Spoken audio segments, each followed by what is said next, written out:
পবিত্র কুরআন শরীফ মানবজাতির জীবন পরিচালনার গাইড। মহান আল্লাহ তাআলা মানুষ এবং জিন জাতিকে পৃথিবীতে তার ইবাদত বন্দেগী করার জন্যই সৃষ্টি করেছেন। এই জীবন পরিচালনার জন্য তিনি গাইড স্বরূপ কুরআনুল কারীম নাজিল করেছেন।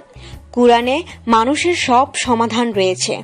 কুরআনের বিধান পালনের সঙ্গে সঙ্গে কুরআনি আমল করাও মানুষের জন্য অত্যন্ত জরুরি। ইবাদত কবুলের পূর্ব শর্তই হল হালাল জীবিকা উপার্জন করা। তাই হালাল রিজিক লাভের কুরআনি আমল তুলে ধরা হলো। আল্লাহু লাতিফুম বি ইবাদিহি ইয়ারজুকু মাইয়াশাইয়ু ওয়াহুয়াল কাইয়ুল আজিজ। অর্থ, আল্লাহ তার বান্দাদের প্রতি দয়ালু, তিনি যাকে ইচ্ছা রিজিক দান করেন, তিনি প্রবল পরাক্রমশালী। সূরা শুরা আয়াত নম্বর 19।